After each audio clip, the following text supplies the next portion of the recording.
Project చెరువు కింద నీళ్లు తీసుకుంటే బంద్ చేసినాం, నీటి తీరువ రద్దు చేసినాం. అట్లా ఎన్నో సదుపాయాలు చేసుకున్నాం. రైతులకు బాగా జరుగుతుండే. అప్పుడప్పుడు ఏమవుతుంది, కొన్ని దుష్ట దినాలు వస్తాయి, చెడు గడియలు వస్తాయి. మనోళ్ళు కూడా అలవోకగా ఓట్లేసారు. మీరు గొప్పలో మీరు మాణిక్యరావు గెలిపించారు.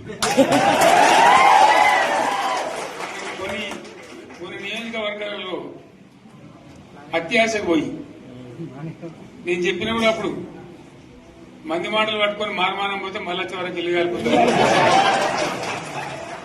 వీళ్ళని నమ్మితే అమాంతం మింగుతారు, మోసపోతాం. రైతు బంధుకు రామరామ అంటారు, దళిత బంధుకు జైబీం అంటారు. వీళ్ళు ముంచుతారా ఆయన చెప్పిన ఆయన వాడు తులం బంగారం ఇంత, నీకు ఏంటి, నీకు బంగారం వడ్డానం పెడతాను కానీ ఆయన నమ్మి ఏమో మీ సంగతి ఎంతో చూద్దామని ఆయన వేశారు. వేసింది ఇరుకపోయారు, బావిలో పడ్డారు, అయిపోయి ఉన్నాయి అన్ని మీకు. మళ్ళీ మొదటికి వచ్చానా కైలాసం ఆడలో పెద్ద పామింగినట్టు అయింది మళ్ళీ. అంతే కదా, ఆలోచన లేకుండా ఎటు పడితే అటు ఎవడో ఏదో చెప్తే నమ్మి ఓట్లేస్తే ఏమైంది అనేది ఒక మంచి గుణపాఠం ఇది తెలంగాణ. గ్యారంటీగా మంచిగా సంసారం జరుగుతుంది. జర తువ్వకొచ్చినాం, రైతులు ఇంత ముఖం తెలివైతుంది, ఇంత బాకీలు కట్టుకుంటుండ్రి. ఎంతో మంది పాపం సిటీలు వేసుకుందరు, ఏదో వేసుకుందరు. రైతు బంధు పైసలు పడితే ఎంత సంతోషం ఉంటుండే.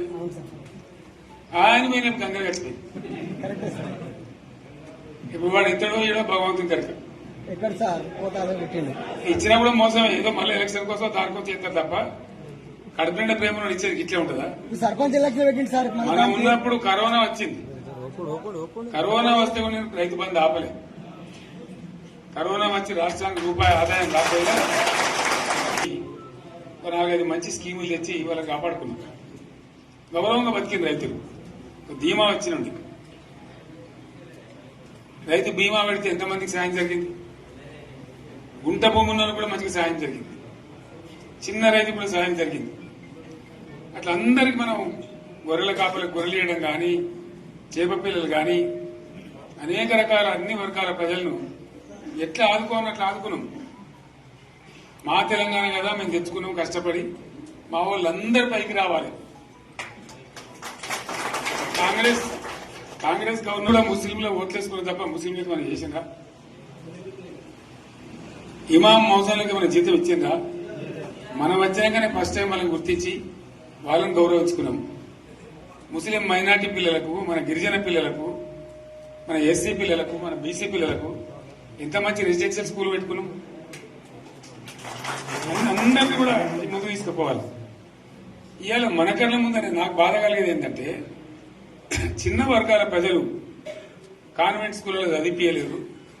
వాళ్ళ పిల్లలు కూడా బాగా చదవాలని చెప్పి ఎస్సీలకు, బీసీ, మన మైనార్టీ సోదరులకు గురుకుల పాఠశాలలు పెట్టారు.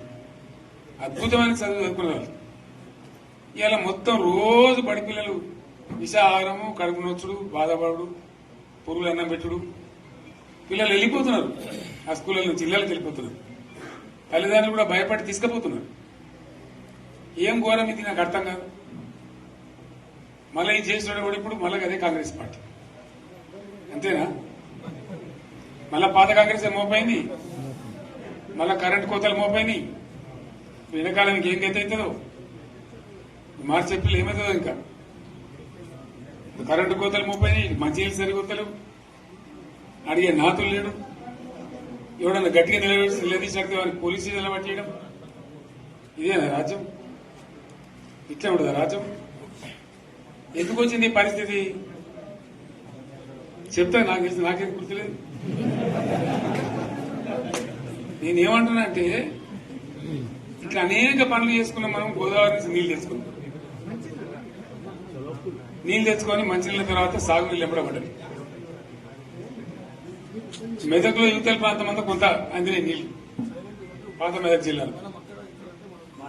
నీటికి మిగిలిపోయినాయి మన 2 తాలూకాలు, నారాయణఖేడ్, జైరాబాద్. వాళ్ళకి నీళ్లు కావాలి. ఎట్లా రావాలి గోదావరి నీళ్లు? సింగూరు ఓ టైంలో నిండుతుంది, ఓ టైంలో నిండదు. మరి నిండినప్పుడు ఎట్లా? గోదావరి నీళ్ళే దిక్కు